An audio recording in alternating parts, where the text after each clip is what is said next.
നമസ്കാരം. മലയാളി വാർത്തയിലേക്ക് സ്വാഗതം. ഇസ്രയേലിൽ നിന്നും മലയാളികളെ ഞെട്ടിക്കുന്ന വിധത്തിൽ 2 മരണം സംഭവിച്ചു. ജോലിക്കായി പോയ വയനാട് സ്വദേശി ജിനീഷ് 1.5 മാസത്തിനു ശേഷം മടങ്ങിയത് ജീവനറ്റ ശരീരമായാണ്. ഒരു വശത്ത് 80 വയസ്സുള്ള ജൂത വയോധികയെ മറുവശത്ത് തൂങ്ങിമരിച്ച നിലയിൽ ജിനീഷിനെയും കണ്ടെത്തുകയായിരുന്നു. ആദ്യം പുറത്തു വന്നത് ജിനീഷ് ഇവരെ കൊലപ്പെടുത്തി ആത്മഹത്യ ചെയ്തു എന്നായിരുന്നു. ഈ കേസിലാണ് ഇപ്പോൾ അപ്രതീക്ഷിത ട്വിസ്റ്റ് ഉണ്ടായത്. കൊലപാതകം ജിനേഷ് ചെയ്തതല്ല, ഇവരുടെ സ്വന്തം മകനാണ് അമ്മയെ കൊന്നതെന്നാണ് ഇപ്പോൾ പുറത്തുവരുന്ന നിർണായക വിവരങ്ങൾ. പുതുതായി ലഭിച്ച വിവരങ്ങളെ അടിസ്ഥാനമാക്കി വയോധിക കൊല്ലപ്പെട്ടത് തന്നെയാണെന്നും എന്നാൽ അത് വയോധികയുടെ മകൻ തന്നെയാണ് ഈ കൊലപാതകം ചെയ്തതെന്ന സന്ദേശമാണ് വയനാട് സ്വദേശിയുടെ ബന്ധുക്കൾക്ക് ലഭിച്ചിരിക്കുന്നത്. മരിച്ച ബത്തേരി കൊളിയാടി സ്വദേശി ജിനേഷ് പി സുകുമാരന്റെ മൃതദേഹം നാളെ വയനാട്ടിലെത്തിക്കുമെന്നാണ് ബന്ധുക്കൾ അറിയിച്ചത്. പ്രായമായവരെ പരിചരിക്കൽ ജോലിക്കായാണ് 1.5 മാസം ജിനീഷ് പി സുകുമാരൻ ഇസ്രയേലിലെ ജെറൂസലമിനടുത്തായി മെവാസറേറ്റ് സിയോണിലേക്ക് എത്തിയത്. നല്ല നിലയിൽ ജോലി ചെയ്തു വരുന്നതിനിടെയാണ് വീട്ടുടമസ്ഥയായ വയോധികയെ കൊലപ്പെടുത്തിയ ശേഷം ജിനീഷ് ആത്മഹത്യ ചെയ്തുവെന്ന തരത്തിൽ വിവരങ്ങൾ ബന്ധുക്കൾക്കെത്തിയത്.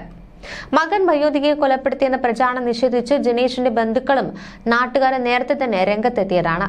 കൊല്ലപ്പെട്ട വയോധികയുടെ ഭർത്താവിനെ പരിചരിക്കുന്ന ജോലിയായിരുന്നു ജിനീഷിന്. കഴിഞ്ഞ ദിവസമാണ് ഇസ്രയേലിലെ മലയാളി സമാജത്തിൽ നിന്ന് ബന്ധുക്കൾക്ക് നിർണായക വിവരം ലഭിച്ചത്.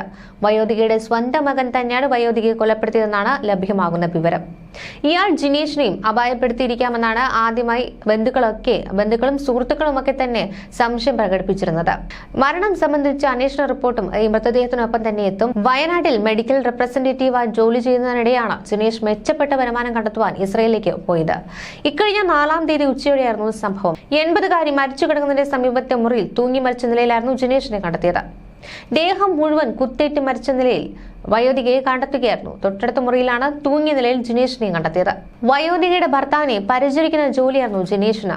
അവരുടെ ബന്ധുക്കൾ സംഭവ ദിവസം ഉച്ചയോടെ വീട്ടിലെത്തിയപ്പോഴാണ് സ്ത്രീയെ കുത്തേറ്റ് മരിച്ച നിലയിലും ജിനീഷിനെ കിടപ്പുമുറിയിൽ തൂങ്ങി മരിച്ച നിലയിലും കണ്ടെത്തിയത്. ഇതോടെ ജിനീഷ് ഇവരെ കൊലപ്പെടുത്തിയ ശേഷം ആത്മഹത്യ ചെയ്യുകയായിരുന്നു എന്ന തരത്തിൽ വാർത്തകൾ പുറത്തുവന്നു. ഈ 80-കാരിയെ ഇവരുടെ മകൻ ആക്രമിക്കാൻ ശ്രമിക്കുന്നത് ജിനീഷ് തടഞ്ഞതാണ് കൊലപാതകത്തിന് കാരണമായത്.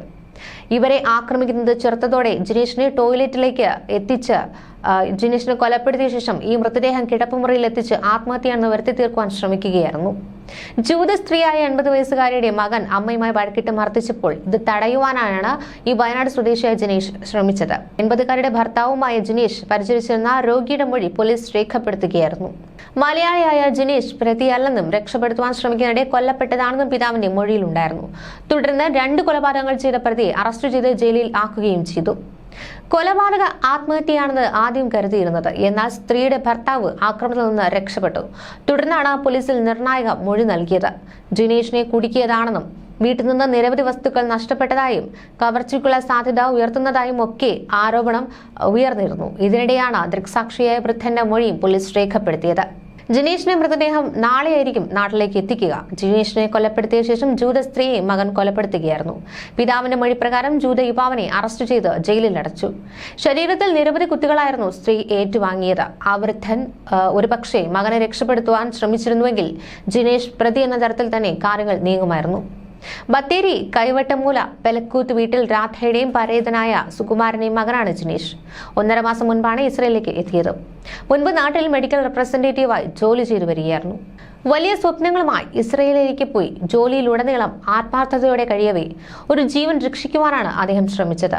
പക്ഷേ മറ്റൊരാളുടെ ക്രൂരതയുടെ ഇരയായി സ്വയം ജീവൻ ആ യുവാവിന് നഷ്ടപ്പെടുത്തേണ്ടി വന്നു. മലയാളികൾക്കിടയിൽ അതീവ വേദനയും ആശങ്കയുമാണ് ഇത് പടർത്തിയത്. ആദ്യം വാർത്തകൾ വന്നപ്പോൾ സഹതാപമില്ലാത്ത കൊലപാതകവും ആത്മഹത്യയും. എന്നാൽ ഇതാ സത്യം വെളിച്ചത്ത് വരുമ്പോൾ ജിനീഷിന്റെ മരണത്തിൽ നീതിയും മാനവികതയും വീണ്ടെടുക്കപ്പെടുകയാണ്. വ്യക്തമായ തെളിവുകൾ, ദൃക്സാക്ഷിയുടെ മൊഴികൾ, പോലീസ് അന്വേഷണം എല്ലാം കൂട്ടിച്ചേർക്കുമ്പോൾ ജിനീഷ് ഒരു കുറ്റവാളിയല്ല, മറിച്ച് ഒരു നായകനാണ് എന്നതാണ് നാം തിരിച്ചറിയേണ്ടത്. മനുഷ്യരാശിയുടെ ഏറ്റവും വലിയ യുദ്ധം നീതിയും സത്യവുമാണ്. ആ യുദ്ധത്തിൽ ജിനീഷിനു വേണ്ടി നാം നിലകൊള്ളണം. ഇനി ഉത്തരവാദിത്തം ഇസ്രയേൽ സർക്കാരിന്റെയും കൗൺസിലേറ്റുകളുടെയും നമ്മുടെ ഭരണകൂടത്തിന്റെയും തലയിലാണ്. ജിനീഷിന്റെ കുടുംബത്തിന് ആധികാരികമായി നീതി ഉറപ്പാക്കേണ്ടത്, ജിനീഷിന്റെ പേരുള്ള അപകീർത്തി മായ്ച്ചു മാറ്റേണ്ടത്. ഒരു സ്വപ്നത്തിനായി പറന്നുപോയ ഒരാൾ, ഒരു അമ്മയെ രക്ഷിക്കുവാൻ ശ്രമിച്ച മനുഷ്യൻ അവസാനം ജീവൻ നഷ്ടപ്പെട്ടു. പക്ഷേ അദ്ദേഹം ഒരു കുറ്റവാളിയല്ല. ജീവൻ നൽകി ഒരാളെ രക്ഷിക്കുവാൻ ശ്രമിച്ച രക്തസാക്ഷിയാണ് ജിനീഷ്. നാം അത് മറക്കരുത്. ന്യൂസ് ഡെസ്ക്, മലയാളി വാർത്ത.